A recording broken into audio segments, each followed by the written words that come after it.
우리 은성이는요, 아직은 하고 싶은 것도 되고 싶은 것도 없지만 동네 친구들과 신나게 뛰어놀며 마냥 해맑고 행복하게 살고 있답니다.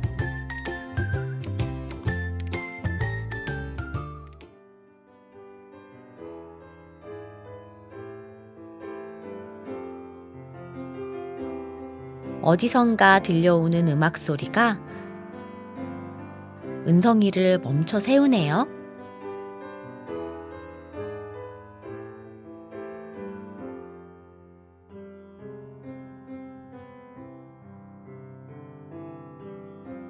주님 우리 안에 함께 하시니 형제자매의 조심스럽게 문을 열어봅니다. 내 안에 있는 주님 모습 보네 그분 기뻐하시네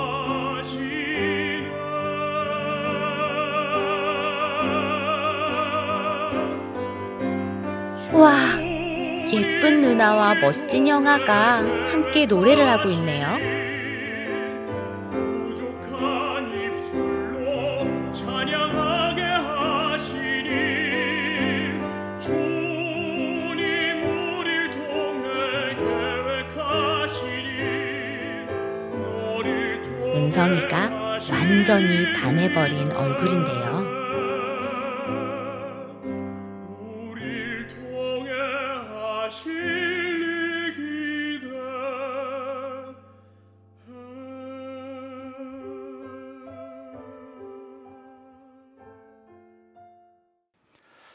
저는 2월 한 달 동안 이 주제가 Blessed Morning이라고 정했어요. 그러니까 복된 아침, 축복의 아침 그런 의미죠. 모든 사람들이 만나는 일상의 평범한 아침이지만 하나님은 우리에게 기회의 아침으로 축복의 아침으로 주시거든요. 그래서 저는 우리 하남교회 모든 성도들이 날마다 만나는 아침이지만 날마다 축복으로 이 아침을 바꿔내고 그 아침이 기회의 아침으로 바꿔내는 그런 꿈을 꾸면서 이 주제를 정했습니다.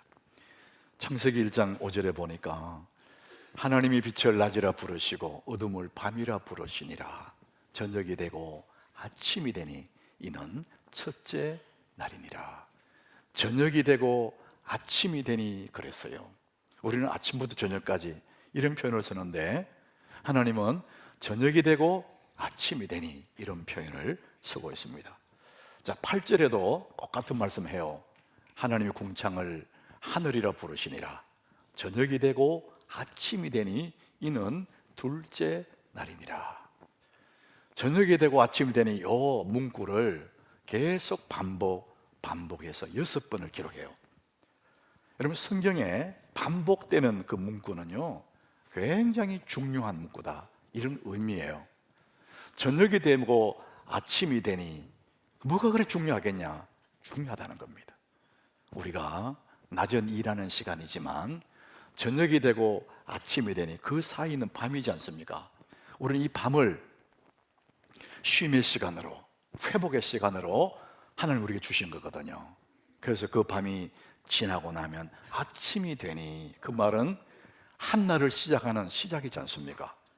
또 하루를 시작하는 첫 시간, 그게 아침이란 말이죠. 다른 말로 하면 기회가 주어진다는 것이죠. 하나님은 기회라는 선물 꾸러미를 아침마다 우리 인생 문 앞에 배달하시는 거예요.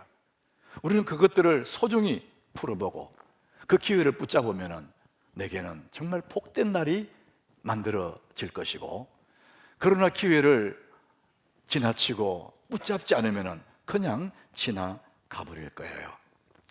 2월 한 달 동안 여러분들이 아침마다 주어지는 이 기회의 선물 구름이를 여러분들이 평범한 아침으로 치부하지 말고 축복의 아침으로 여러분 만들어낸다면 얼마나 멋진 인생이 되겠습니까? 저는 이 한 달 동안 캠페인 하듯이 우리 하남교회 사랑하는 자녀들이 멋진 인생으로 살아가는 그걸 꿈꾸고 블레스드 아침이다, 축복의 아침이다, 이 주제를 정했습니다. 여러분, 이 한 달 동안 이 말씀을 잘 따라오셔서 여러분의 인생이 복된 날이 되시기를 예수 이름으로 축복합니다. 우리 모두에게 그런 날이 오게 될 것입니다. 자, 오늘 말씀의 첫 번째 말씀 제목은 나의 소중한 자산은 이것이다. 여러분, 자산을 좋아하잖아요. 응? 자본, 자산. 이 관로 속에 뭐든지 넣을 수 있겠죠. 근데 여러분들 틀림없이 이런 생각할 겁니다. 내 자본, 내 자산은 바로 돈, 이런 생각 들 겁니다. 우리 모든 사람들이 돈이 자본이라 생각하잖아요. 그리고 부동산, 동산, 이런 것들이 자산이다 이렇게 생각하는데, 저는 그보다도 더 근본적인 우리의 자산이 있습니다. 그 말씀을 제가 드리려고 그래요. 오늘 여러분 설교 그 메모를 안에 제가 이렇게 문장을 좀 만들었는데, 제가 여러분이 질문해 보겠습니다. 나는 누구일까요? 한번 맞춰보십시오. 나는 누구일까요? 나는 사람들의 가슴 속에 불꽃이 되고 빛이 되는 사명으로 이 세상에 살고 있습니다. 당신이 있는 어느 곳이든 거기에는 내가 있습니다. 그런데 아직도 나의 존재를 모르고 있는 분들이 너무나 많은 것 같습니다. 나는 누구일까요? 예수님, 너무 믿음이 좋아가지고 예수님. 맞습니다. 예수님 계시죠. 자, 오늘 제가 드리고 싶은 것은 이제 그 예수님이 아니고 나는 누구일까요? 따라합시다. 희망. 희망입니다. 제가 언젠가 이 말씀 드렸는데 다 잊어버렸어요. 너무 감사해요. 다 잊어줘서. 그럼 제가 또 할 수 있잖아요. 그러니까 이 정보라는 거는요, 기억 속에 있는데 그건 아무 의미가 없는 거예요, 사실은. 여기 희망은 사람의 불꽃을 튀기게 만드는 힘을 가지고 있거든요. 내가 있는 어느 곳이든지 희망이 있습니다. 근데 여러분, 이 희망이라는 것은 손에 잡히지 않아요. 모양도 없어요. 이게 뭐라고 명명을 해야 될까? 제가 어느 책에서 보니까 희망에 대해서 아주 멋진 그런 문구가 있더라고요. 이게 희망이다. 여러분, 희망은 이런 겁니다. 하얀 눈이 덮인 들판을 그 위를 지나가는 교회의 종소리다. 이렇게 했더라고요.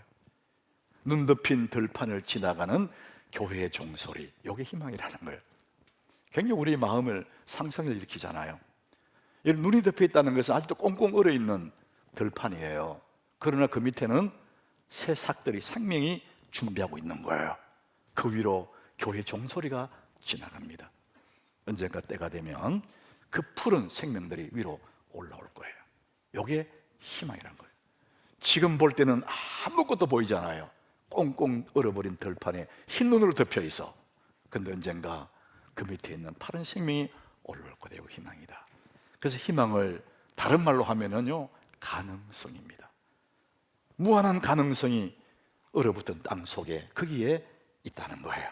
자, 그래서 오늘 저는 여러분이 들고 싶은 이 갈로 속에 메꿀 것은 나의 소중한 자산은 가능성이다. 여기에 이제 오늘 제가 말씀드릴 핵심입니다. 우리나라 유명한 사람들이 이제 돌아가시면 이것들 뉴스에 나오죠. 신문에 나오거든요. 국민 배우 안무개가 돌아가셨습니다. 이런 얘기들을 신문에 많이 보셨잖아요. 또 이 국가 발전에 이바지한 그 정치인들, 안무개 정치인 국회의원이 돌아가셨습니다. 가난하고 외로운 사람들을 많이 변호했던 안무개 변호사가 돌아갔습니다. 이런 기사들을 우리 가끔 보거든요. 그런데 아이가 태어나는 병원 신생아실에는 아이가 태어날 때마다 와 울 때 국회의원이 태어났습니다, 그런 말은 없어요. 에? 배우가 태어났습니다, 변호사가 그런 말이 없어요. 딱 두 가지만 합니다. 딸이 태어났습니다, 아들이 태어났습니다. 그냥 빨가벗은 아이로 그냥 나오는 거예요. 근데 그 아이가 자라서 무엇이든지 될 수 있는 가능성을 가지고 이 세상에 태어나는 것이죠. 우리 사람들은 이 땅에 태어날 때부터 하나님은 내 속에 무한한 가능성, 보물 같은 그런 가능성들을 내 안에 하나님 심어 놓으셨다는 거예요. 여러분들 이거 믿으셔야 됩니다. 하나님은 내게 그런 가능성을 줬어요. 이것을 내가 가지고 있는 것이죠. 예수님이 이렇게 말씀하세요. 마가복음 9장 23절이에요. 우리 같이 읽어봅니다. 예수께서 이러시되 할 수 있거든이 무슨 말이냐, 믿는 자에게는 능히 하지 못할 일이 없느니라 하시니, 능히 하지 못할 일이 없다. 무한한 가능성이라, 이것도 하고 저것도 하고 다 할 수 있다, 할 수 있거든이 무슨 말이냐, 믿는 자에게는 능히 하지 못할 일이 없느니라. 내 속에 감추어진 무한한 가능성. 그래서 나의 소중한 자본이 있다면 이 가능성이 우리의 자본이라는 거예요. 그럼에도 불구하고 사람들은 야, 내가 할 수 있을까? 우리 엄마 같은 내 인생을 살 수 있을까? 우리 아버지 같은 그런 삶을 내가 살 수 있을까? 자신감이 없는 거예요. 여러분 기억하십시오. 여러분 속에는 무엇이든 될 수 있는 가능성, 이 보물을 하나님이 주셨습니다. 자, 오늘 우리가 읽은 이 본문 말씀이 이제 그 얘기를 해주고 있습니다. 이 사사기 6장인데요, 이 사사 시대 때 가장 어려운 때를 오늘 본문을 기록하고 있습니다. 얼마나 어려우냐면은 이스라엘 온 백성이 약탈을 당해요. 미디안에게 농사를 지어서 땀 흘려 잘 가꾸어서 탈고 갈 때 되면은 와서 다 약탈해 가버리는 거예요. 여러분 그 시대에 사람들이 재산이라면은 양식인데 양식을 다 뺏어 가버리는 거예요. 그러니까 온 국민이 굶주림에 시달려요. 그래서 오늘 본문에 기드온이라는 사람이 나오는데, 사사 기드온, 이 기드온도 타작마당에서 타작하면 이 미디안 사람이 보고 와서 다 탈취해 갈까 봐 숨어가지고 포도주 틀에 숨어서 몰래 타작을 하고 있는 거예요. 두렵고 가슴이 조마조마하면서 포도주 틀에서 타작하고 있는 그 기드온을 하나님이 찾아왔어요. 오늘 본문 12절에 이렇게 하나님 말씀합니다. 우리 같이 읽어봅니다. 여호와의 사자가 기드온에게 나타나 이르되 큰 용사여, 여호와께서 너와 함께 계시도다 하며, 하나님이 찾아오셔서 큰 용사여 이렇게 불러요. 우리가 볼 때는 어디를 봐도 큰 용사가 아니에요. 겁쟁이야, 숨어 있어. 원망과 불평이 가득해서 조마조마하면서 몰래 숨어서 탈고 가는 그 사람에게 하나님은 큰 용사여 이렇게 부르는 거예요. 내가 너와 함께 있겠다. 그 이야기는 하나님은 그 기드온의 마음속에 있는 가능성을 보고 말씀하시는 거예요. 지금 현재는 가능성이 없어. 현재는 너무나 어려워. 겁쟁이야. 그런데 그 속에도 큰 용사가 될 수 있는 가능성이, 하나님 그걸 보면서 큰 용사여 이렇게 부르시는 거예요. 하나님 14절에도 똑같은 말씀하세요. 하나님이 기도에 계속 말씀하세요. 여호와께서 그를 향하여 이르시되 너는 가서 이 너의 힘으로 이스라엘을 미디안의 손에서 구원하라. 내가 너를 보낸 것이 아니냐 하시니라. 너는 충분히 그런 일을 할 수 있어. 너는 지금 숨어서 버들버들 떨고 있지만은 너는 네 손으로 이 백성을 구원할 수 있어. 너 그런 큰 용사야 이렇게 말합니다. 자, 그랬더니 그 말을 들은 기드온이 대답이 15절이에요 그 15절 들어보면 꼭 우리의 변명과 같습니다. 그러나 기드온이 그에게 대답하되 오 주여, 내가 무엇으로 이스라엘을 구원하리까? 보소서, 나의 집은 므낫세 중에 극히 약하고 나는 내 아버지 집에서 가장 작은 자니다니. 여러분 꼭 여러분 얘기 같지 않습니까? 나는 못해요 이거잖아요. 뭘 하나 하다 보면 나는 못해요. 기드온이 꼭 그랬다는 거예요. 나는 못해요. 가장 작은 자입니다. 자기 현실을 보면 정말 그렇거든요. 그 틀린 말에 맞는 말이거든요. 근데 하나님은 그 현실을 보는 것이 아니라 그 속에 있는 가능성을 보고 큰 용사여 이렇게 부르시고 계십니다. 하나님은 기드온에게 또 말씀하세요. 16절입니다. 우리 같이 읽어봅니다. 여호와께서 그에게 이르시되 내가 반드시 너와 함께하리니 네가 미디안 사람 치기를 한 사람 치듯 하리라 하시니라.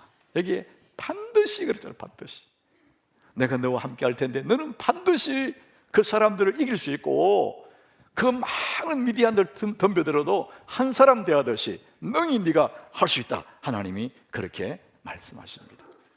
하나님은 너 할 수 있어 그러고 기도는 난 못해요 이제 그러고 있는 거예요. 너는 반드시 그렇게 할 수 있다. 하나님 말씀대로 이게 사사기 7장 8장 읽어보면 정말 기도원이 큰 용사가 됩니다. 그리고 자기 백성을 그 미디안에서 구원해내요. 40년 동안 태평성대로 나라를 만들어 갑니다. 하나님의 손이 함께하면 그렇게 되는 거거든요. 우리 다시 한번 12절을 같이 읽습니다. 여호와의 사자가 기도원에게 나타나 이르되 큰 용사여 여호와께서 너와 함께 계시도다 하며 따라합시다. 큰 용사여 너는 여전히 큰 용사라는 겁니다. 너는 비록 숨어 있고 지금은 초라하게 보이지만은 너 속에 가능성이 있어. 큰 용사여. 큰 용사인 이유가 그 뒤에 있어요. 여호와께서 너와 함께 계시도다. 네가 박사기가 있어서 큰 용사가 아니고 근육질의 남자라서 큰 용사가 아니고 이유는 딱 한 가지. 여호와께서 너와 함께 하시도다. 여러분 기도원과 함께 했던 그 하나님이 여러분 하나님인 줄 믿으시기 바랍니다. 그 하나님이 여러분과 함께 한다면은 여러분도 큰 용사가 될 줄로 믿습니다. 우리 현실로는 너무나 막막하지만은 하나님이 나와 함께 계시면 우리는 큰 용사가 되는 것입니다. 자, 그래서 우리는 뭐든지 할 수 있는 사람이고 뭐든지 될 수 있고 그 가능성을 내가 가지고 있다는 겁니다. 우리는 큰 용사의 씨앗을 내 속에 가지고 있는 것이죠. 자, 그래서 우리 내 안에 있는 이 가능성을 우리는 깨워야 됩니다. 가능성을 가지고 있는 채로 있는지도 모르고 세월 살다가 죽어서 땅에 묻혀버리면 너무나 아깝잖아요. 그래서 내 안에 잠들어 있는 이 가능성을 깨우라는 겁니다. 어떻게 깨울 거냐? 제가 이제 말씀드릴 거예요. 로버트 제프리라는 사람, 이 목사님인데 침례교 목사님이에요. 이 목사님이 현실적인 솔로몬의 솔직한 성공 법칙이라는 책에 어느 핀란드의 무신론자 얘기를 써놨어요. 핀란드에 하나님을 모르는 무신론자가 하나 있는데 이 사람이 큰 농장을 경영을 하고 있는 겁니다. 큰 부자죠. 그런데 이 사람이 유언서를 하나 만들어 놨는데 내가 죽으면 이 모든 농장 재산들을 사탄에게 유산으로 남깁니다. 그래서 유서를 써놓고 이제 세월이 흐르니까 죽었어요. 그 유언장대로 법원이 이분이 이제 사탄에게 기증한다 그랬으니까 사탄에게 어떻게 기증할까? 등기도 할 수도 없고 어떻게 하지? 사람들이 생각을 모으고 아이디어를 모아서 법원에서 판결을 딱 내렸습니다. 판결이 이런 판단이에요. 사탄에게 유산을 상속하는 방법은 아무 일도 하지 않는 것이다. 이렇게 판결을 내렸어요. 그냥 농장에 가만히 버려둔다는 거예요. 이게 사탄에게 유산하는 거다. 자, 여러분 그렇게 되면 어떻게 될까요? 농장을 가만히 내버려둬요. 그러면은 잡초가 무성하고 가시덤불이 농장을 덮어버릴 겁니다. 그래서 농장을 못 쓰게 될 거예요. 거기에 있는 창고와 집도 서서히 허물어지고 그 땅은 또 서서히 침식해서 못 쓰던 땅이 될 거예요. 기름진 농장이 버려두면 가시덤불 꽉 차서 못 쓰게 된다는 겁니다.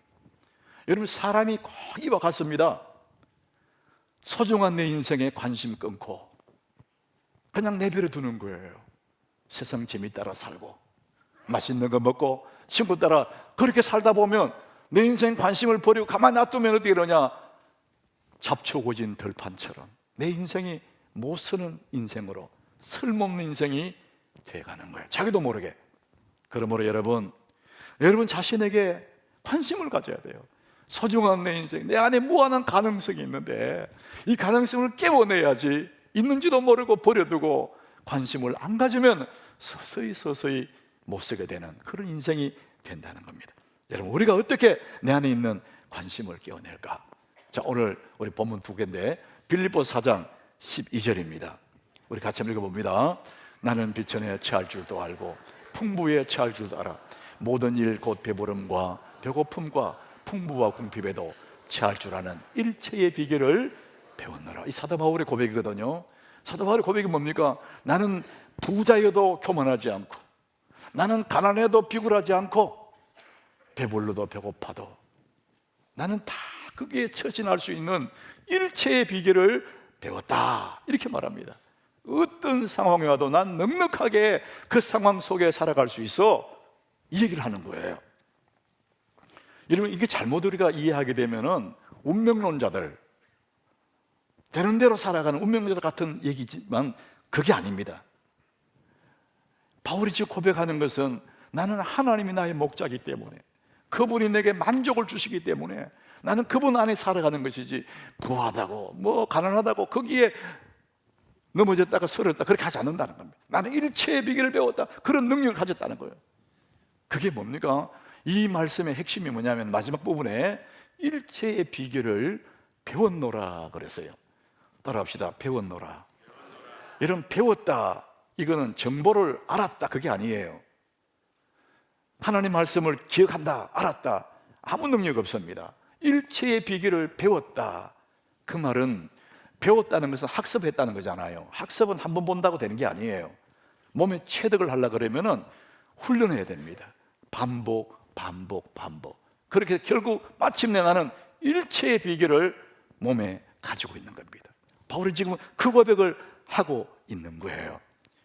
우리가 내 속에 있는 가능성을 깨워넣는 비결은 일체의 비결을 배우는 거예요. 훈련하는 것입니다. 연습하는 거예요. 어떻게? 실행이 답이다라는 그 책에 이 아주대학 이민규 교수라는 사람이 쓴 책인데, 이게 자기 규정 효과라는 게 있습니다. 자기 자신을 규정해버리면은 그렇게 된다, 이런 이론이에요. 여러분, 정말 그렇습니다. 나는 이런 사람이야, 나는 무엇이다, 이렇게 딱 규정하면은 나도 모르게 그렇게 행동하게 되고 그런 사람으로 가게 돼요. 그것이 옳든 그르든 상관이 없대요. 내가 규정하는 대로, 그 규정대로 일치하는 행동을 하게 되고 나는 그렇게 된다는 거예요.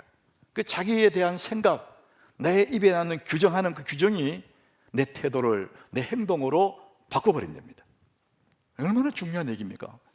우리가 무심코 막 내뱉는 이런 말들, 자기도 모르게 나을 내뱉는 이 말이 자기 인생이 된다는 거예요. 그래서 우리가 참 나 자신을 규정할 때 소중한 자신으로 규정할 필요가 있어요. 사도 바울이 나는 모든 것을 할 수 있다, 이렇게 규정하잖아요. 여러분은 모든 것을 할 수 있는 사람인 줄 믿으시길 바랍니다. 우리 한번 따라해 봅시다. 나는 참 소중해. 여러분, 진짜 내가 참 소중해, 이것을 가슴으로 고백을 하면 진짜 자신이 나는 좀 소중하구나, 이 생각이 가슴 속에 끓어오릅니다. 한 번 더 따라해 봅시다. 나는 행복해. 여러분이 행복하다고 고백하잖아요. 그러면은 내도 모르게 내 속에서 행복의 감정들이 올라옵니다. 내 입으로 규정한 대로 내가 느끼게 되고 행동하게 되고 나는 그런 삶이 되는 것입니다. 빌립보서 4장 13절 오늘 본문에 그 얘기하잖아요. 내게 능력 주신 자 안에서 내가 모든 것을 할 수 있느니라. 사도 바울은 지금 한 번 이 성경에 기록했지만 그는 늘 이걸 입으로 말하는 거예요. 내게 능력 준 자, 나는 모든 것을 할 수 있어. 가난해도 부해도 교만하지 않고 서러워하지도 않고 나는 모든 일에 처할 수 있는 능력을 받았다. 내게 능력 주셔서 나는 모든 것을 할 수 있느니라. 자기의 인생을 규정을 하는 겁니다. 나는 이런 사람이라고. 기도는 미디안을 쳐볼 수 있는 그런 능력을 가진 사람이고, 사도 바울은 배고프도 배불러도 교만하지 않고 좌절하지 않는 세상의 모든 상황에 처할 수 있는 그 모든 능력을 가졌다는 것입니다. 사랑하는 여러분, 여러분은 뭐든지 할 수 있는 사람인 줄 믿으시길 바랍니다. 우리 믿음으로 이 말씀 한번 같이 읽어봅니다. 내게 능력 주신 자 안에서 내가 모든 것을 할 수 있느니라.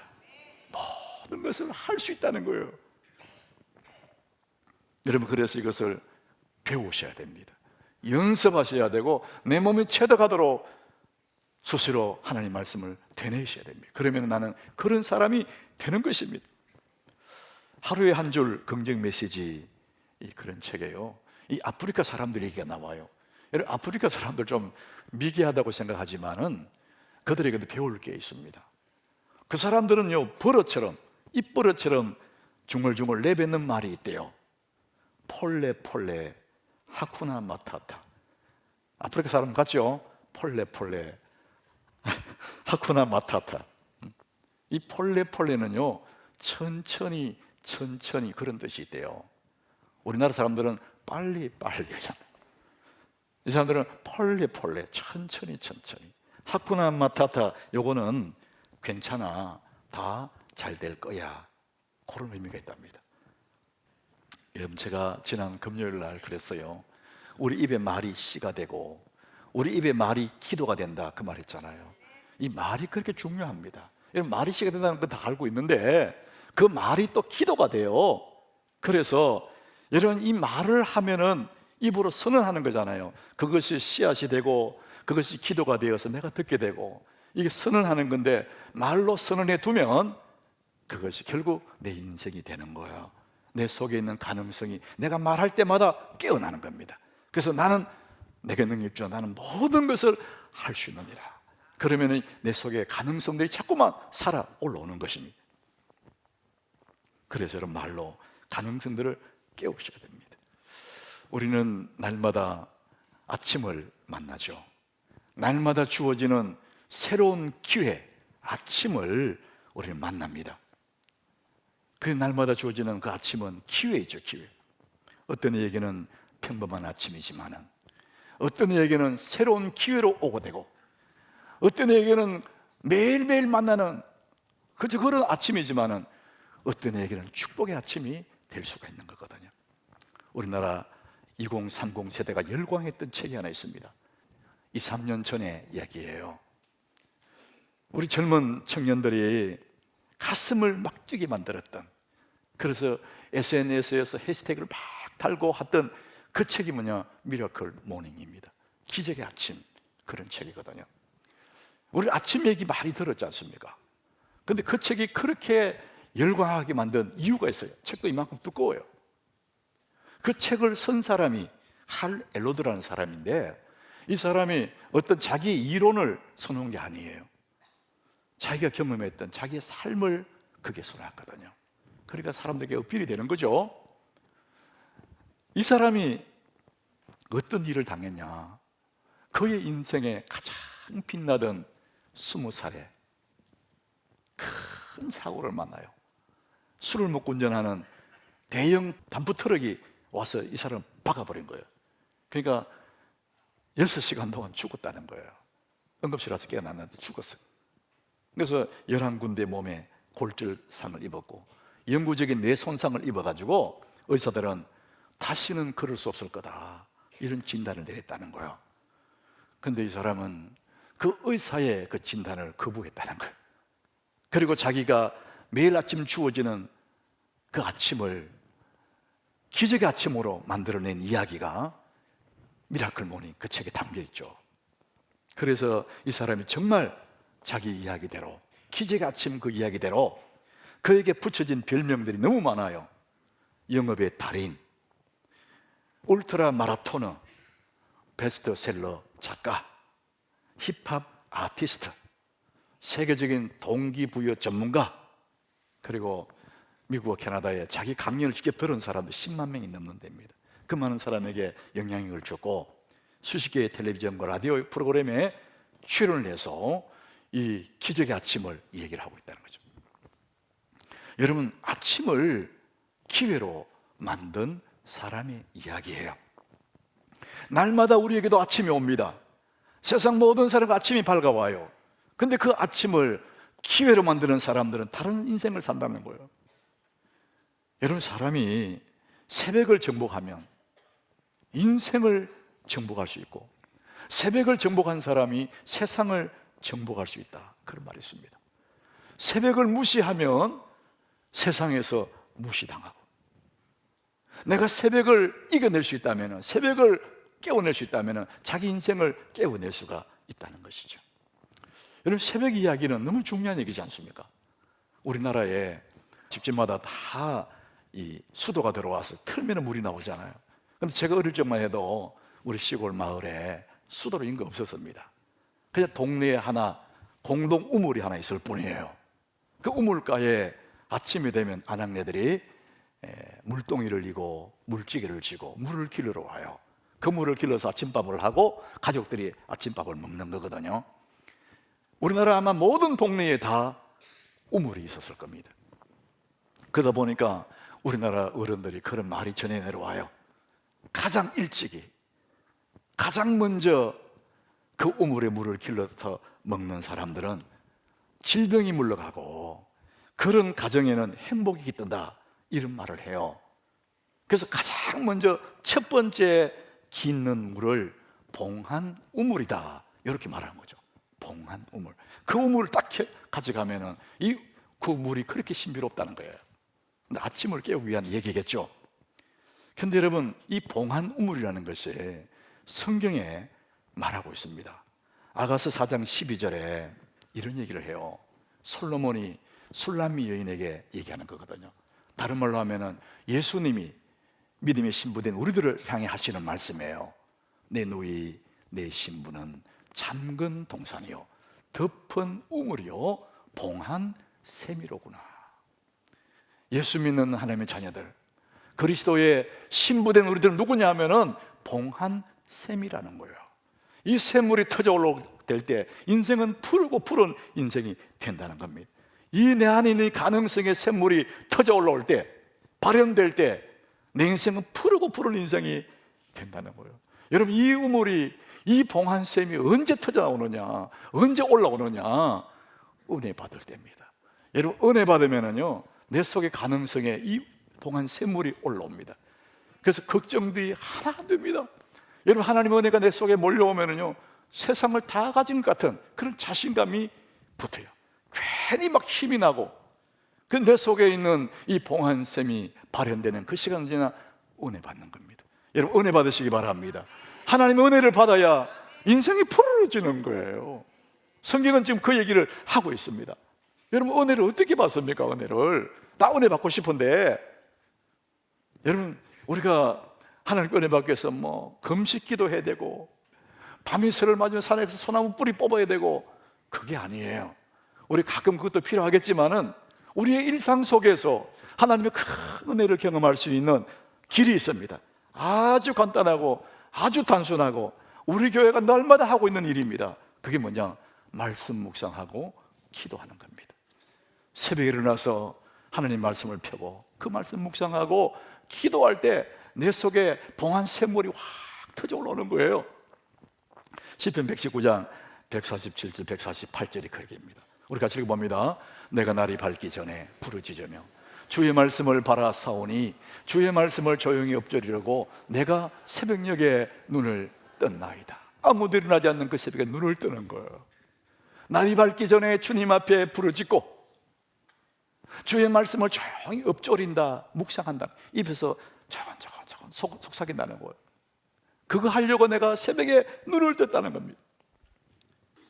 평범한 그 새벽이 축복으로 바뀌는 시간이죠. 하나님 은혜가 임하는 시간 아닙니까? 우리나라 2012년에 대선이 있었는데 대통령 뽑는 대선 캠프에서 멋진 슬로건을 내걸었어요. 저녁이 있는 삶. 여러분 많이 들어보셨죠? 멋진 것 같지 않습니까? 워낙 직장인들이 밤늦게까지 야근하고 저녁을 보낼 수 없다. 그러니까 대선 후보가 얘기해요. 내가 대통령이 되면은 저녁이 있는 삶을 만들겠다. 여러분 참 달콤하고 멋지지 않습니까? 그런데 여러분, 성경은 이 밤을 죄악의 밤으로 기록을 해요. 모든 잘못된 것들이 밤에 일어납니다. 밤에. 도시 문화가 발달할수록 밤 문화가 발달하는데 모든 범죄가 밤중에 일어납니다. 그래서 가룟 유다가 예수를 팔 마음을 먹고 나갈 때에 밤이었더라, 그렇게 기록되어 있어요. 세상 사람들은 밤이 있는 시간, 저녁이 있는 삶 얘기하지만은 예수 믿는 우리들에게는요, 성도에게는 아침이 있는 삶이 필요합니다. 아침 잃어버린 사람들이 너무 많아요. 밤늦게까지 안 자니까 아침을 잃어버렸어요. 그러니까 아침이 없는 그 삶은 인생의 반이 사라진 거예요. 여러분, 저는 아침에 하루 일을 다 해버립니다.